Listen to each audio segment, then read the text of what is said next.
Good morning student, class 9।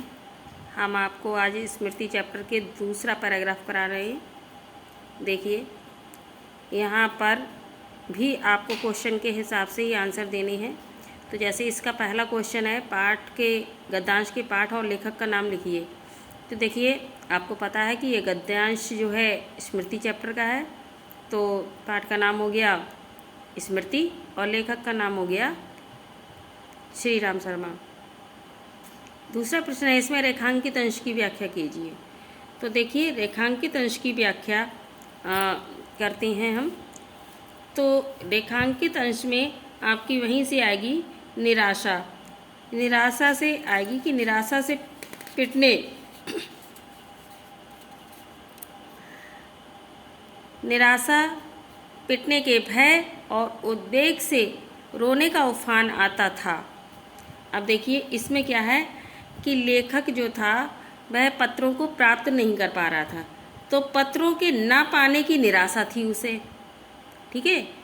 और पिटने का भय, बड़े भाई द्वारा पिटाई का डर था, और घबराहट के कारण लेखक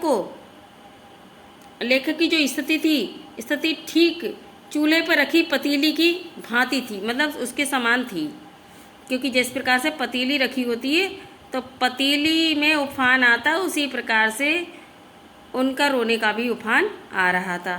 पलकों को ढकने, भीतरी भावों को रोकने का प्रयत्न करते थे, पर कपोलों पर आंसू ढलक ही जाते थे। आप देखिए, उसमें क्या है कि आँखों की जो पलक हैं, मतलब उफान आता था और उसकी जो आँखों की पलकों के ढक्कन उस उफान रूपी भावों को भीतर ही भीतर रोकने की कोशिश करते। उफान की तीव्रता इतनी थी कि पलकों के ढकने को ऊपर उठा ही देती थी, और उसकी आंखों में आंसू, उमड़े आंसू जो हैं उसके गालों पर लुढ़क ही आते थे। मतलब कहने कपोलों का अर्थ है गालों पर लुढ़क ही आते थे। अब इसमें तीसरा प्रश्न है आपका, रोने के उफान आने का क्या कारण था। अब देखिए, रोने के उफान आने का कारण चिट्ठियां ना मिलने की निराशा, बड़े भाई द्वारा पिटाई का डर और घबराहट होने के उफान आने का कारण था। मतलब घबराहट जो है वह रोने के उफान आने का कारण था। अगला क्वेश्चन है कि लेखक को माँ की गोद की याद क्यों आई। तो इसका आंसर है, लेखक को माँ की गोद की याद इसलिए आई क्योंकि ऐसे भय के समय में वही एक आश्रय हो सकता था जो सांत्वना देकर उसे उस भय से मुक्त कर सकती थी। अगला प्रश्न है, लेखक और छोटे भाई के रोने में क्या अंतर था।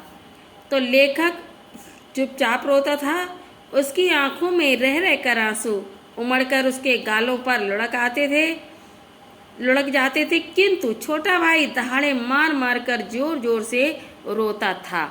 ये दूसरा भी हो गया। अब आपको तीसरा आगे कराएंगे।